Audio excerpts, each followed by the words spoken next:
Senator Urquhart.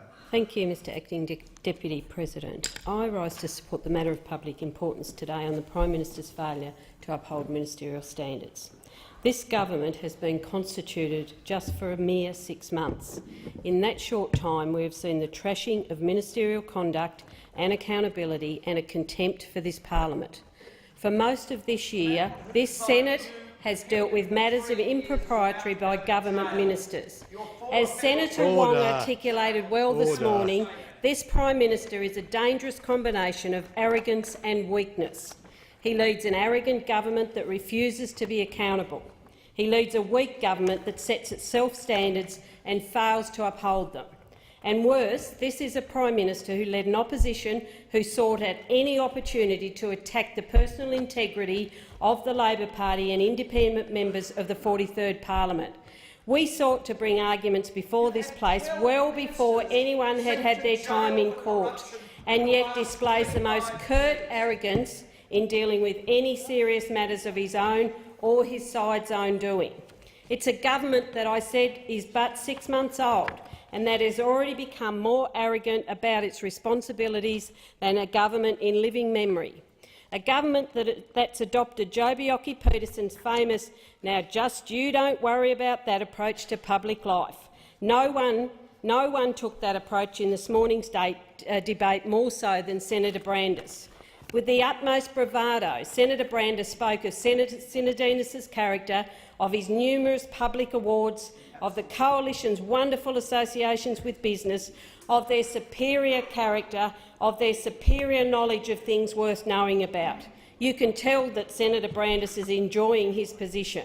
But as the first law officer of this land, you would expect him to have a bit more self-control, a bit more grace in dealing with matters of such sensitivity, particularly because, given his successful attempts to drag out the debate this morning, to delay a vote, he must have known of the senator's intentions to stand aside just before question time today.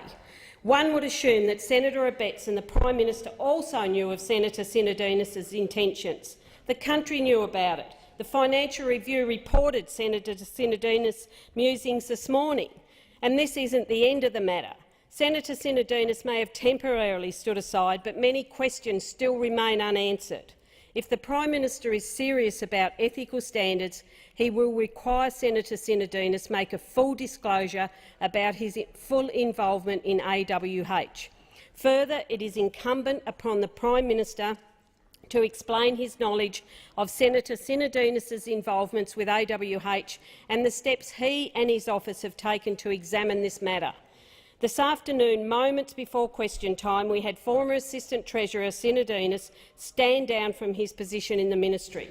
Senator Sinodinos has made the decision to temporarily stand aside for the duration of the ICAC trial, and the Labor Party welcomes his decision. However, the Senate has not received an explanation from Senator Sinodinos about his dealings with Australian Water Holdings. Senator Sinodinos came into the Senate at approximately 1:55 p.m. today to make a statement. His statement lasted approximately 2 minutes, leaving 2 to 3 minutes before question time.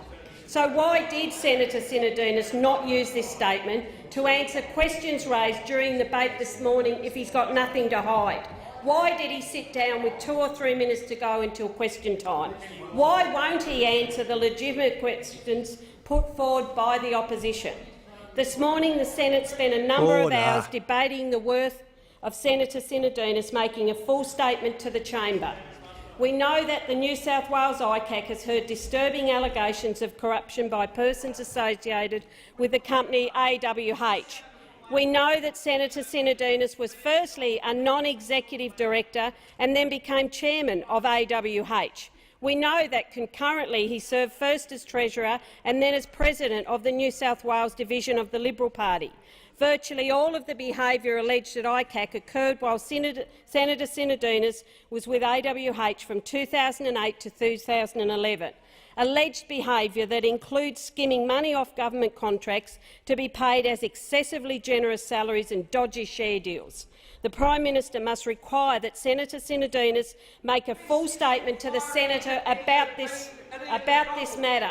This statement this afternoon from Senator Sinodinos was purely political, not about providing ministerial accountability to this place and through this place to the Australian people. Your time has expired. Your time has expired.